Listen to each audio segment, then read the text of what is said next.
안녕하세요. 경제를 말하다입니다. 자, 그럼 지금부터 시작하도록 하겠습니다. 자, 일단 오늘 제가 이야기해야 될 것들은 2026년 반도체 산업의 향방이라고 해야 될까요? 몇 가지 키워드를 가지고 2026년도를 좀 전망해 보는 그런 시간을 좀 가져보려고 해요. 하지만 시각적인 자료가 있다든지 그런 건 아닙니다. 제가 이 OBS를 제가 잘 못 만지나 봐요. 슈카님처럼 이렇게 옆에다가 그림 띄워두고 뭔가를 해보고 싶었는데, 뭔가 연구해도 잘 안 돼요. 그래가지고 일단 준비했던 자료들은 제가 다시 영상으로 편집해서 올리도록 하겠습니다. 오늘은 그냥 말로만 한번 주저리 주저리 해볼게요. 네, 좀 양해를 좀 부탁드리겠습니다. 자, 2026년은 반도체 산업에서 AI 인프라의 질적 전환이 이루어지는 시간이라고 생각이 됩니다. 공정 미세화의 물리적 한계를 돌파하느냐, 이것이 또한 중점적인 키워드로 적용이 될 수 있는 한 해가 되지 않을까라는 생각이 듭니다. 그도 그럴 것이 인텔 1.8나노 18옹스트롬 공정이죠. 본격적인 양산을 시작을 한다고 합니다. 그리고 TSMC와 삼성 간의 2나노 이하 미세 공정 싸움이 본격적으로 이루어지는 시기가 바로 2026년이기도 하고요.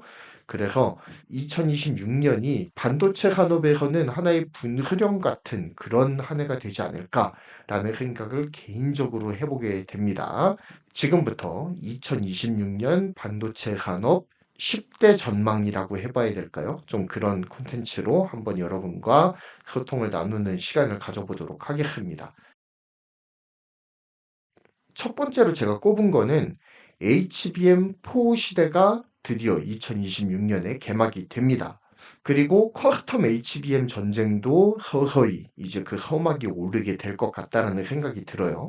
이 키워드를 선택한 이유는 2026년도에 SK 하이닉스를 시작으로 해서 삼성 그리고 마이크론 이런 흔이 될 것 같다라는 생각이 드는데 HBM4 시대가 본격적으로 열리게 됩니다. 그렇기 때문에 HBM의 표준이 HBM3E에서 HBM4로 넘어가는 원년이 2026년이다라고 정리를 할 수가 있겠습니다. 그 단순한 속도의 경쟁을 넘어서 로직 다이의 고객사의 요구를 반영하는 커스텀 방식이 처음으로 도입될 것으로 기대되는 시기가 또한 2026년이기도 하거든요. AI가 굉장히 고도화되면서 고객사들에서도 원하는 그 메모리의 스펙이 있을 겁니다. 그 중에서도 이 프로세서의 연산 부담을 줄여주는, 그래서 메모리에서 어느 정도 곱씹어서 프로세서로 넘겨주는 이러한 프로세서를 원하게 된다라고 하는 것이죠. 그래서 고객사의 요청에 맞춘 커스텀 HBM이 본격적으로 태동하기 시작하는 시기가 바로 2026년이 될 것이다 라는 전망이 있습니다. 자, 그렇다면 시장의 상황도 한번 살펴봐야겠죠. HBM4는 적층단 수가 1단, 12단부터 시작을 하는데 이제 16단으로 발전해 나아갈 겁니다. 대역폭 또한 2배로 향상이 되죠. 1024개 TSV에서 2048개로 TSV 숫자가 획기적으로 늘어나게 됩니다. 핵심은 메모리 컨트롤러 역할을 하는 이 HBM의 맨 하단에 쌓이게 되는 그 베이스 다이를 이제까지는 메모리 회사에서 직접 제조를 했었습니다. 하지만 HBM4부터는 파운드리 공정이 이 베이스 다이에 들어가게 됩니다. 그렇기 때문에 연산 기능을 내재화하는 것이 가능해지게 되고요. 이는 메모리와 파운드리 간의 경계를 허무는 기술적인 도약이 예고된 시기가 바로 2026년이다 라고 정리를 할 수가 있겠습니다. 자, 그럼 HBM의 주요 플레이어들은 어떻게 이러한 기술적인 변화에 대응을 하고 있는지도 한번 살펴보아야겠죠. SK 하이닉스를 먼저 살펴보자면 TSMC와의 동맹 관계를 강화하는 쪽으로 이러한 변화에 대응을 하고 있습니다. 이거는 너무나 많이 알려져 있는 사실이죠. 베이스 다이를 TSMC 5나노 그리고 14나노에서 이제 생산을 하지 않습니까? 자, 그래서 TSMC와의 동맹을 강화하는 것이 팩트이고 2026년 상반기에 HBM4 양산을 목표로 하고 있으며 또한 엔비디아의 차세대 GPU인 루빈의 탑재를 노리고 있다. 라고 합니다. 최근 루머에 따르면은 뭐 엔비디아의 퀄텍스트에 SK 하이닉스가 탈락했네 뭐 이런 소리도 들리기도 합니다만 아직까지도 SK 하이닉스는 메인 벤더예요. 그렇기 때문에 이런 것들은 좀 루머에 가깝지 않을까 라는 생각을 개인적으로는 해봅니다. 그런데 또 2025년도에 퀄텍스트를 통과했다는 그런 기사들도 나왔지 않습니까? 그래서 양산을 세계 최초로 이제 이뤄내게 되었다라는 뭐 그런 뉴스들도 나왔던 걸로 살펴보자면 SK 하이닉스가 퀄텍스트에 떨어질 일은 거의 없다라고 보는 게 맞지 않을까라는 생각을 개인적으로 해봅니다. 자, 그 다음은 삼성전자입니다. 삼성전자는 턴키 시스템을 굉장히 강조해서 밀어붙이고 있어요. 그래서 메모리, 파운드리, 패키징 이 모든 것을 갖춘 턴키 솔루션을 앞세워서 엔비디아 및 구글 등의 수주를 통해서 시장 점유율 반전을 꾀하고 있다라고 하는데 이게 쉽지는 않습니다. 그래서 어쨌든 HBM4와 관련해서 삼성전자에서 주목할 점은 삼성전자가 내세우는 이 턴키 프로젝트가 과연 성공할 것이냐 이게 관전 포인트가 아닐까라는 생각을 개인적으로 해보게 됩니다. 자, 두 번째 키워드는 2나노 공정 및 GAA 기술의 본격 양산 대결이 펼쳐지는 해가 바로 2026년입니다. 삼성전자는 세계 최초로 2025년 중순경에 GAA 3나노 양산을 처음으로 성공을 했죠. 하지만 처참하게 TSMC 3나노에 발리고 말았습니다. 메이저 고객사를 하나도 유치하지 못하면서 세계 최초 GAA 공정 성공이라고 하는 거대한 타이틀이 빛이 발해지고 말았어요. 어찌됐든 이렇게 큰 맛을 한번 삼성전자가 경험한 직후란 말입니다. 자, 그런데 2026년은 조금 달라요. 왜냐하면 TSMC도 드디어 공정의 최초로 GAA를 적용하게 됩니다. 그러니까 본격적으로 GAA를 가지고 삼성전자와 맞다이를 뜨는 시즌은 2026 시즌이 될 거라 이겁니다. 그래서 2026년이 기대가 되기도 하면서도 긴장감을 자아내게 하는 그러한 포인트가 있는 시점이다라고 볼 수가 있는 겁니다. 스마트폰과 AI 가속기의 두뇌인 이 AP 그리고 GPU가 3나노를 넘어서 2나노 공정으로 진입하는 해가 바로 2026년이 될 거라는 전망이 있습니다. 물론 AP는 이미 2나노가 진입을 해 있을 겁니다. 애플 최신형 칩은 무조건 2나노로 나오게 될 거예요. 그리고 엑시노스도 무조건 2나노로 나오게 되겠죠. 자, 그래서 전류 제어 효율을 극대화한 아까 말씀드렸던 그 GAA 이 기술이 2나노 공정의 성패를 가를 핵심 키워드가 될 것이다 라고 정리를 할 수가 있겠습니다. 자, 트랜지스터 구조가 기존 핀팻 구조에서 GAA로 완벽하게 전환되는 해가 바로 2026년입니다. 자, 2026년에는 TSMC도 GAA 적용하고요. 삼성전자는 2025년 8월부터 적용하기 시작했고요. 그리고 인텔도 1.8나노 18옹스트롬으로 들어가면서 본격적으로 리본펫을 사용하게 되는 시기가 바로 2026년입니다. 모든 메이저 파운드리가 GAA에 돌입하게 된다라고 하는 것이죠. 전력 효율과 성능을 동시에 잡아야 하는 이 AI 반도체 수요로 인해서 파운드리 미세 공정 경쟁이 어느 때보다 치열하게 전개될 예정이라고 하죠. 그래서 주요 플레이어들의 움직임을 한번 살펴보자면 TSMC는 2026년에 N2 공정 양산 체제에 돌입을 하겠죠.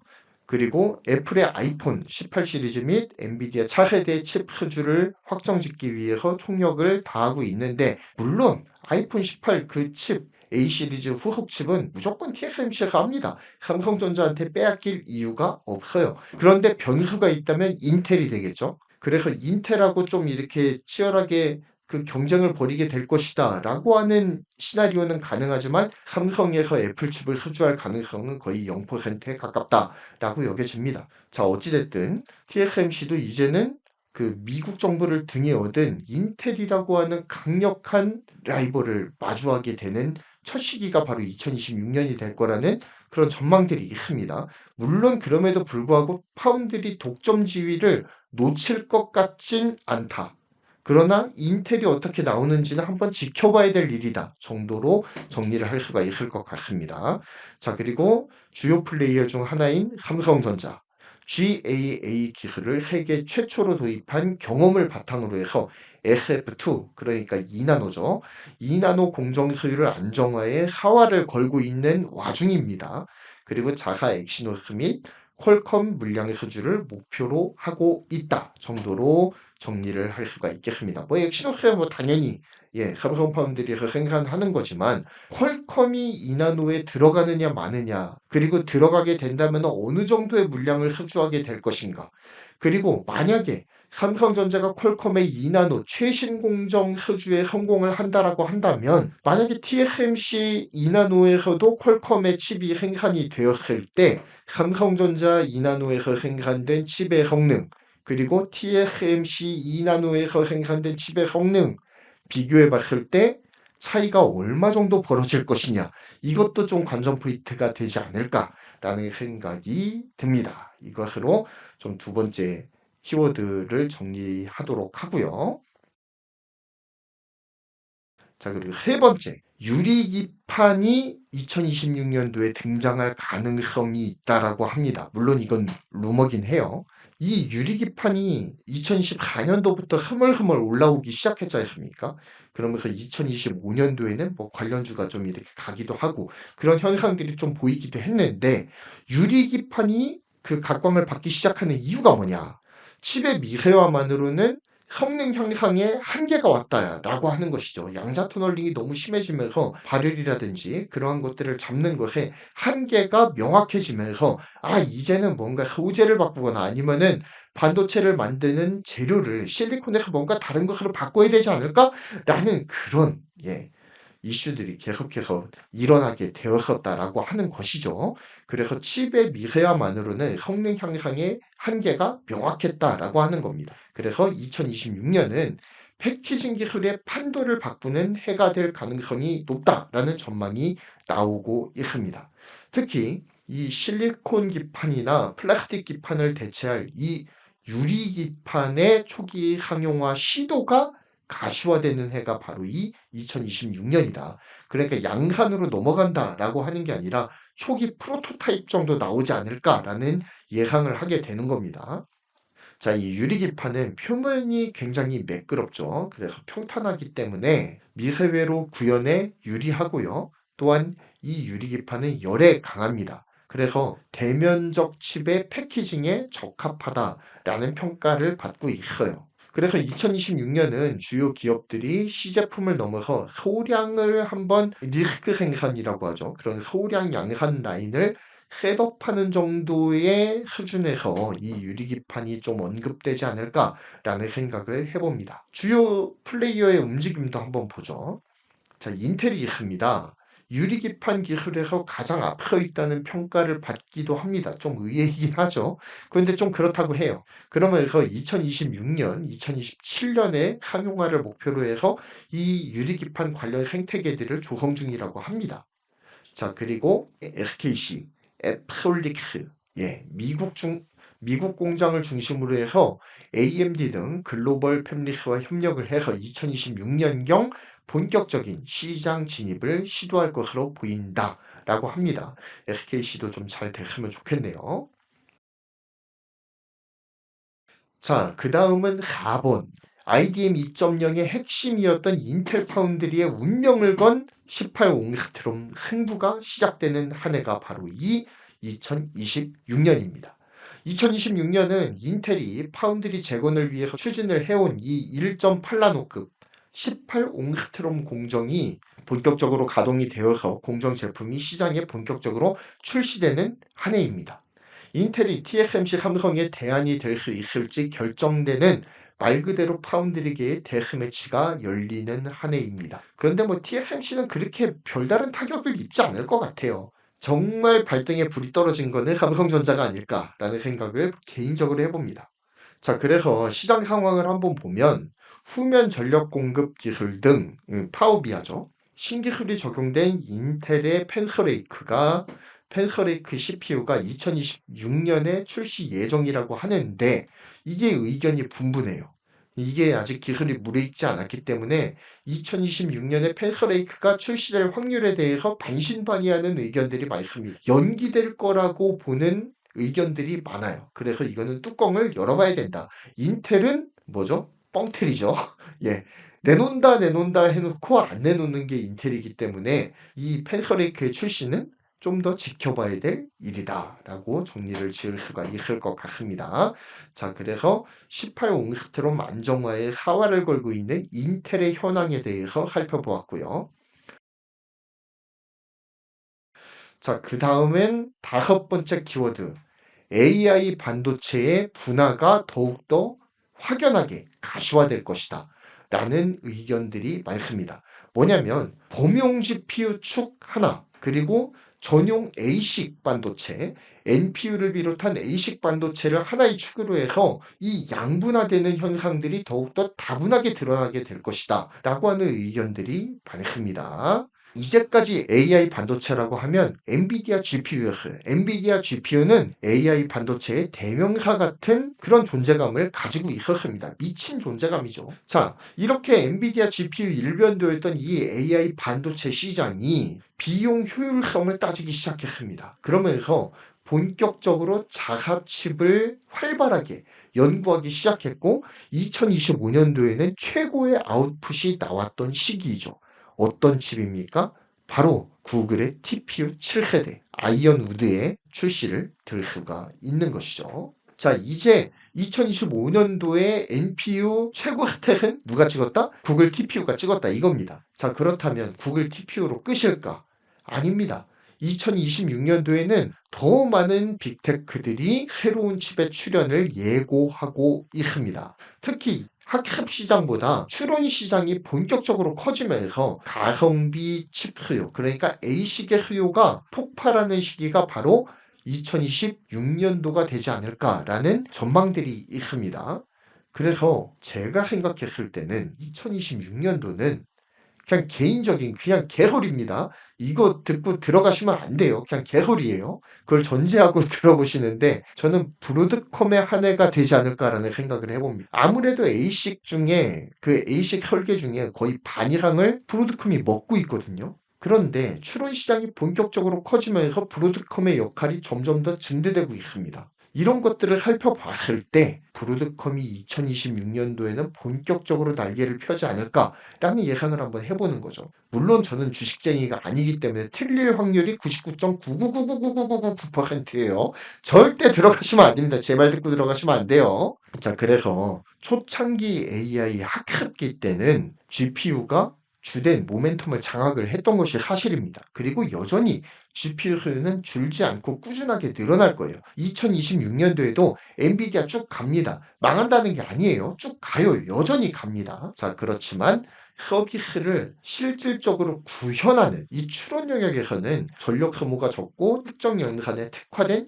NPU가 더욱더 부각되는 한 해가 바로 2026년이 될 것이다. 라는 전망이 있어요. 그래서 주요 플레이어의 움직임들을 한번 살펴보면 주요 플레이어는 빅테크 그리고 엔비디아 이렇게 두 진영으로 나눠볼 수가 있겠죠. 구글 TPU 그리고 아마존의 트레이니엄 인퍼런시아 그리고 마이크로소프트의 마이아 등 이 클라우드 기업들이 엔비디아 의존도를 줄이기 위해서 지금도 필사적으로 노력을 하고 있고 그 결실이 구글 TPU 7 아이언우드를 통해서 확연하게 드러나고 있죠. 2026년은 더욱더 치열한 한 해가 될 것입니다. 엔비디아 의존도를 줄이기 위해서 자체 칩 도입 비중을 2026년도에 대폭 늘릴 계획들을 가지고 있다라고 정리를 할 수가 있겠습니다. 이에 대비해서 엔비디아는 추론 성능을 강화하고 HBM4를 탑재한 차세대 루빈 아키텍처를 통해서 압도적인 성능 우위를 유지하려고 합니다.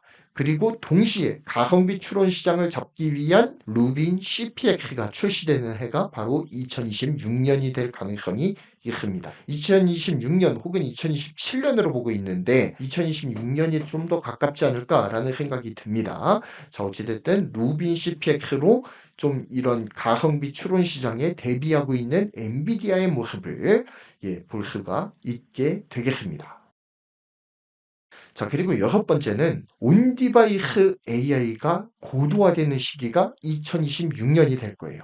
자, 온디바이스 AI의 고도화와 메모리 용량이 증가되는 한 해가 될 것이다 라는 전망이 있습니다. 2026년 출시될 이 스마트폰과 PC에는 OS 레벨에서 생성형 AI가 구동되는 것이 표준이 되는 시기가 바로 2026년이 될 가능성이 높습니다. 자, 이에 따라서 기기당 탑재되는 D램의 용량이 급격하게 늘어나는 추후의 성장이 예상이 되는 한 해가 바로 2026년이다. 그래서 지금 조짐이 일어나고 있지 않습니까? 어찌됐든 지금 메모리 3강이 다 HBM에 혈안이 되어 있다 보니까 레거시 D램의 수요가 폭발을 하는데 공급량이 이에 따라주지 못하면서 지금 D램의 가격이 이렇게 상승을 하고 있지 않습니까? 그래서 2026년은 더욱더 이 레거시 D램 업체들에게는 복된 한 해가 되지 않을까라는 생각이 듭니다. 모바일 D램 용량이 기존 8기가, 12기가 이제 뭐 좀 더 탑재하면 이제 16기가까지도 탑재를 하죠.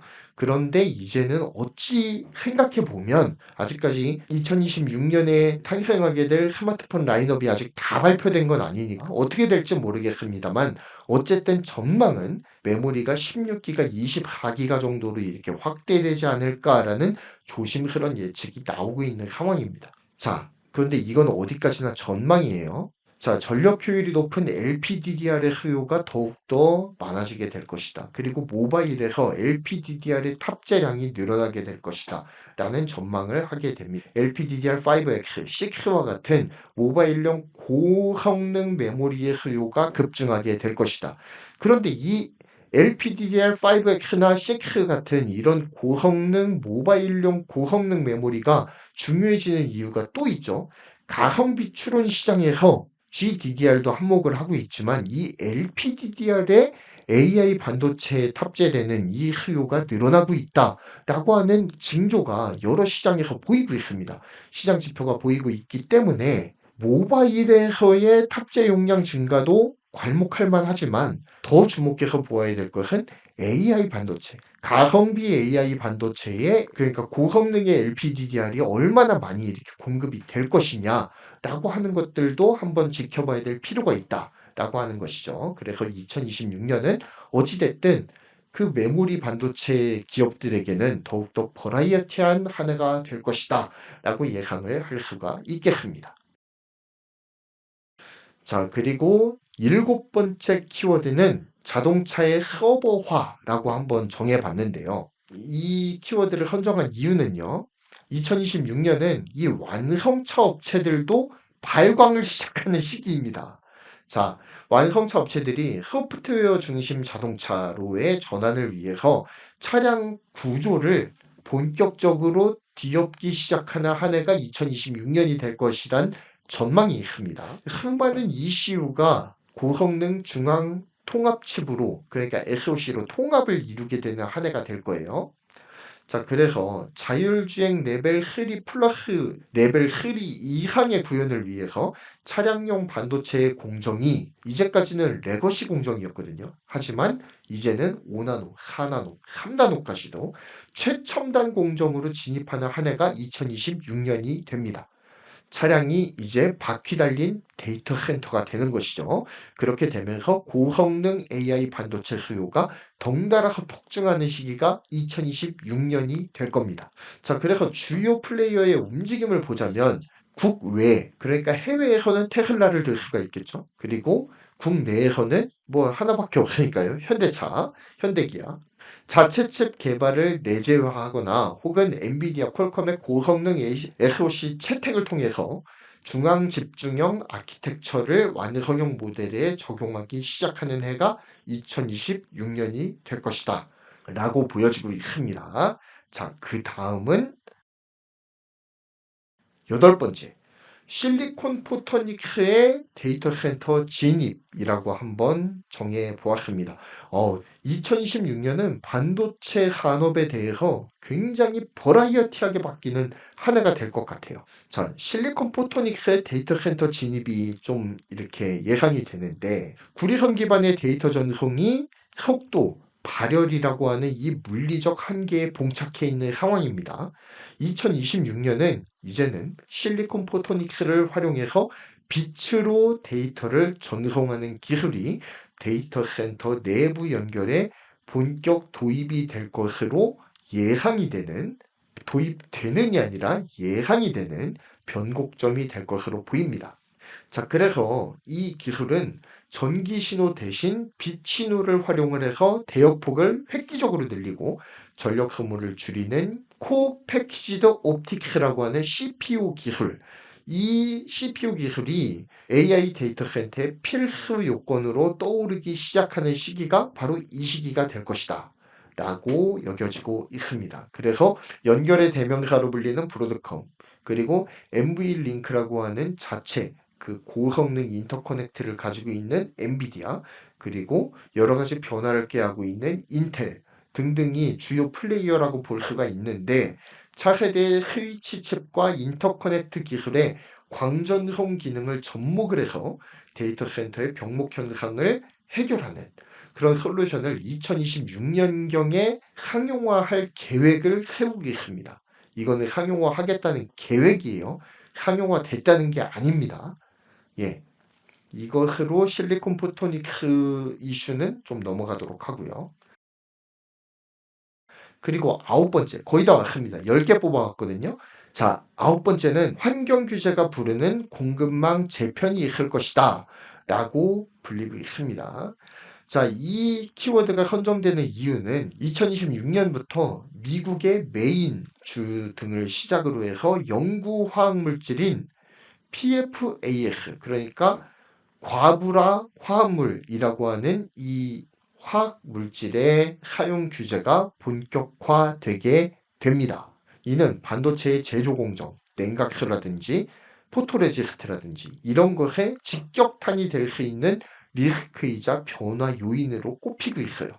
그래서 친환경 공정 소재로의 전환이 강제가 될 예정입니다. 그러면서 대체 소재를 개발하지 못한 공급사는 퇴출당할 위기에 처할 수 있다라고 하는 것. 그래서 친환경 반도체 제조가 단순 구호에 그치는 것이 아니라 생존 조건이 되는 원년이 바로 2026년이 될 전망입니다. 자, 그래서 반도체 소재 장비 기업이 주요 플레이어로 각광을 받고 있는데, 3M 등 주요 화학 기업의 생산 중단 선언 등에 대비해서 대체 공급망을 확보하려고 하는 노력이 지속이 되고 있고요. PFAS 프리 소재 개발 및 인증을 2026년 이전에 완료하기 위해서 분주하게 움직이는 한 해가, 2026년이 지나가기 전에 완료하기 위해서 분주하게 움직이는 한 해가 바로 2026년이 될 것이다 라고 하는 것이죠. 반도체 산업 관련해서 제가 뽑은 2026년 반도체 산업 트렌드 탑 10의 마지막 소버린 AI와 내셔널 클라우드라고 정했습니다. 자, 지정학적 갈등이 지금만큼 심한 때가 없었죠. 뭐 누구 때문이긴 합니다만 저는 그분을 좀 싫어합니다. 그러면서 지정학적 갈등이 최고조에 이르고 있는 상황이죠. 물론 조금 봉합된 면이 없지 않아 있긴 합니다만 아직까지도 갈등 국면입니다. 이 지정학적 갈등으로 인해서 각국의 정부가 자국 데이터는 자국 인프라에서 돌리자라고 하는 소버린 AI를 외치기 시작을 합니다. 그리고 자국 데이터는 자국 인프라에서 처리하려는 이 소버린 AI 트렌드가 2026년에 더욱더 강해질 거예요. 이는 각국의 자체 AI 반도체 및 데이터 센터의 투자를 자극하게 될 것입니다. 우리나라도 지난 에이펙 때 엔비디아로부터 23만 개의 GPU 칩을 확보를 했지 않습니까? 그리고 일부 한 1만 3천 개 정도가 지금 국내에 들어와 있죠. 들어오기로 되어 있죠. 자, 그래서 2026년에는 본격적으로 엔비디아 칩이 국내로 들어오기 시작할 겁니다. 그러면서 소버린 AI 구축에 더욱더 박차를 가하게 되는 한 해가 될 거예요. 자, 그래서 이 소버린 AI와 관련한 그 기업들의 동향들을 우리가 좀 더 유심히 살펴보아야 될 필요가 있다. 그래서 2026년도는 국내 기업들 중에서는 반도체 기업들을 제외하면 네이버라든지, 물론 이 입방정이 문제긴 하지만 카카오도 조금 물망에 올려놔도 괜찮지 않을까라는 생각을 해보는데, 여러분 이거 개소리인 거 아시죠? 제 말 들었다가 큰일 날 수 있습니다. 제 말은 오직 개소리로만 들으시기 바랍니다. 자, 어찌됐든 미국, 중국 외에도 일본, 중동, 한국, 유럽 국가들이 이 국부 펀드를 통해서 자체 AI 컴퓨팅 인프라를 구축하려는 노력들을 더욱더 심화시킬 거라 이거죠. 2026년도에. 그러면서 내셔널 클라우드와 소버린 AI가 더욱더 각광을 받게 될 겁니다. 이는 글로벌 반도체 장비 및 칩 수요를 특정 빅테크 기업 외의 영역으로 확장시키는 계기가 될 것으로 보입니다. 그래서 우리나라 NPU 기업들 지금 엔비디아 칩 때문에 조금 좀 침울해 있지 않습니까? 그런데 걱정할 필요가 없는 게 소버린 AI의 영역은 더 큽니다. 후진국이라고 해서 소버린 AI를 생각하지 않는 게 아니라는 거죠. 후진국들도 소버린 AI를 분명하게 고려를 할 겁니다. 그러면 그들이 비싼 엔비디아 칩 구매할 수 있을까요? 그럴 여력이 없다라는 거죠. 그런 틈새 시장을 비집고 들어가는 마케팅적 노력이 필요한 한 해가 2026년이 될 겁니다. 국내 NPU 기업들도 분명히 생산이 있고 기회가 있는 한 해가 2026년이 될 것이다. 라고 감히 전망을 해봅니다. 물론 개소리입니다. 자, 그래서 주요 플레이어들의 움직임을 살펴보자면 일단 뭐 AI 기업 하면은 엔비디아 안 나올 수가 없죠. 엔비디아 그리고 AI 스타트업들의 치열한 경쟁이 예고되어 있다라고 정리를 할 수가 있겠습니다. 자, 그래서 2026년 이 핫트렌드 탑 10을 한번 뽑아봤는데 물론 저의 개소리 내피셜입니다. 예. 이대로 갈 수도 있고 안 갈 수도 있어요. 그러니까 여러분, 이런 키워드들이 있겠구나. 뭐 이 정도로만 그냥 참고용으로만 사용하시기 바라고요. 2026년은 누가 더 효율적으로, 누가 더 빠르게, 누가 더 많이 연결을 할 것이냐, 이 싸움이 되지 않을까라는 생각이 듭니다.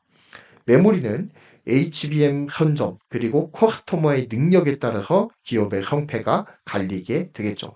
파운드리는 2나노 이하의 수율과 패키징 기술력이 성패를 좌우하게 될 겁니다. 자, 그리고 팹리스는 AI 전용 칩, A식의 생태계 장악력이 어디까지 올라가느냐가 관전 포인트가 될 것 같습니다. 자, 이 세 가지 축이 산업의 성패를 가르고 내년 한 해를 좀 이렇게 들썩들썩하게 만드는 하나의 주요 전망이 되지 않을까라는 생각을 해보았습니다.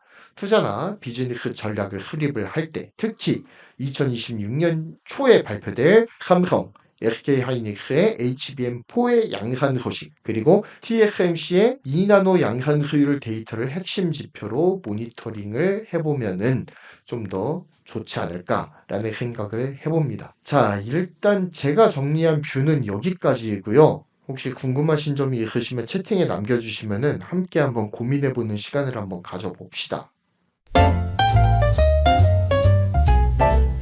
어려운 반도체 이슈 쉽게 풀어드리는 경제를 말하다와 함께 반도체를 알아가요.